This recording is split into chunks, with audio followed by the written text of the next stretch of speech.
నమస్కారం. వార్తా విశ్లేషణ కార్యక్రమం లైవ్ షోకి స్వాగతం. ముందుగా ఈరోజు విశ్లేషణ సాక్షి ఆంధ్రప్రదేశ్. ఇది మా ప్రోగ్రెస్ రిపోర్ట్. 2,31,000 ఉద్యోగాలు, ఎంఎస్ఎంఈలకు ప్రోత్సాహం. చంద్రబాబు హయాంలో కేవలం 32,000 ఉద్యోగాలే. పిడుగురాళ్ల సభలో సీఎం జగన్ ప్రకటించిన వార్త ప్రముఖంగా బ్యానర్గా ఇచ్చారు.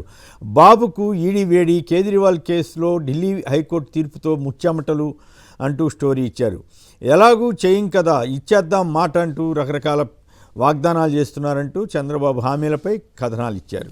ఆర్థిక ఉగ్రవాది ఉన్మవాదం అంటూ మార్గదర్శిపై సుప్రీంకోర్టు తీర్పుతో టీడీపీ డేలా, రామోజీ బెంబేలు అంటూ మరో స్టోరీ ఇచ్చారు. సాక్షి తెలంగాణ.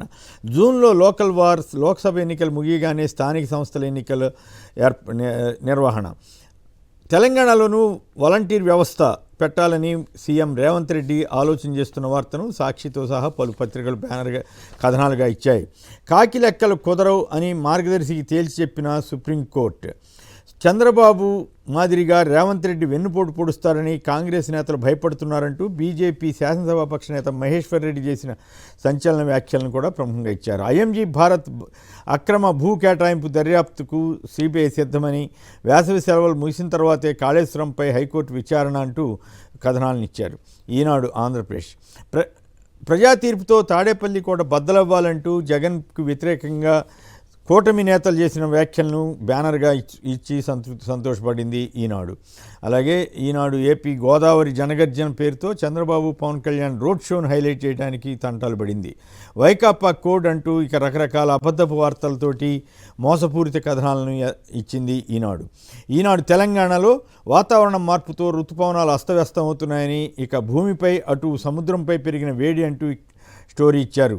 తెలంగాణలో వర్షాభావ పరిస్థితులు, కరువు పరిస్థితులకు సంబంధించి ఇలాంటి వార్తలు ఇస్తూ, ఏపీలో మాత్రం జగన్ కారణం వల్లనే అన్ని అనర్థాలు జరుగుతున్నాయంటూ పచ్చి అబద్ధాలని ఈనాడు రాస్తోంది. వైరల్ అవ్వాలి, బదనాం చేయాలి, సోషల్ మీడియాలో పార్టీల రచ్చ అంటూ మరో స్టోరీ ఇచ్చారు. కాళేశ్వరం బ్యారేజీలకు తాత్కాలిక మరమ్మతులు, గుత్తేదారు సంస్థలకు నీటిపారుదల శాఖ సూచన. మీ క్షమాపణలు అంగీకరించాం, రామ్దేవ్ బాబా, ఆచార్య బాలకృష్ణ అఫిడవిట్లను తిరస్కరించిన సుప్రీంకోర్టు. నమస్తే తెలంగాణ. రైతుకు దుఃఖం, దళారికి రొక్కం అంటూ తెలంగాణలో పంట కొనుగోలు కేంద్రాలు లేకపోవడంతో రైతులు పడుతున్న ఇబ్బందులపై ఈ పత్రిక బ్యానర్ ఇచ్చింది. సీఎం రేవంత్, బీజేపీ,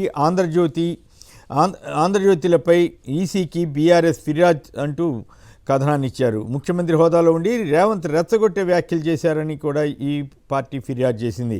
బెంగళూరులో 20 రూపాయల వాటర్ క్యాన్ను 120 రూపాయలకు అమ్ముతున్నారు.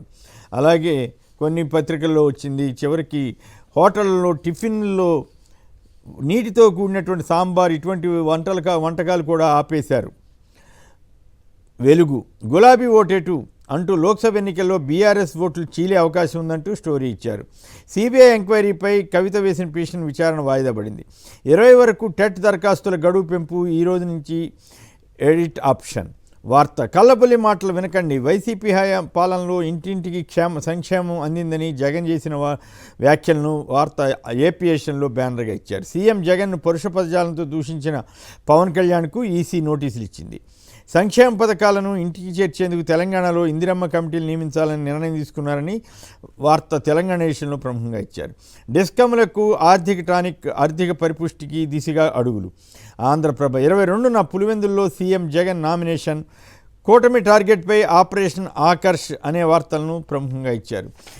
బీజేపీ, బీఆర్ఎస్లకు ముచ్చెమటలే, 14 స్థానాల్లో పాగా వేస్తున్నామని పీసీసీ అధ్యక్షుడు ముఖ్యమంత్రి రేవంత్ రెడ్డి ప్రకటించారు. బీజేపీని గెలిపించేందుకు కాంగ్రెస్ కుట్రలు చేస్తోందని కేటీఆర్ ఆరోపించారు. ఇక జనంలోనే ఉండేందుకు బీజేపీ సరికొత్త ప్రచార వ్యూహం. ఇంగ్లీష్ పత్రికలు చూస్తే కోర్టు ధిక్కరణపై రామ్దేవ్ బాబా క్షమాపణలను తిరస్కరించిన వార్తను సుప్రీంకోర్టు తిరస్కరించిన వార్తను ఇండియన్ ఎక్స్ప్రెస్లో ప్రముఖంగా ఇచ్చారు. ద్వేషం, వేర్పాటువాద రాజకీయాలకు ఆపు పాల్పడుతోందని ప్రధాని మోడీ వ్యాఖ్యలను డక్కన్ క్రానికల్ ఇచ్చింది. మాజీ డీసీపీ రాధాకృష్ణన్పై కిడ్నాప్ కేసు నమోదు చేసిన వార్తను టైమ్స్ ఆఫ్ ఇండియా ప్రచురించింది. లోక్సభ పోల్ సర్వే ప్రకారం ఉద్యోగాలు, ద్రవ్యోల్బణంలో దేశంలో ప్రధాన సమస్యలని హిందూ పత్రిక బ్యానర్గా ఇచ్చింది. ఇవి ఆయా పత్రికలు వచ్చిన వార్తా విశేషాలు, వాటికి సంబంధించిన విశ్లేషణ.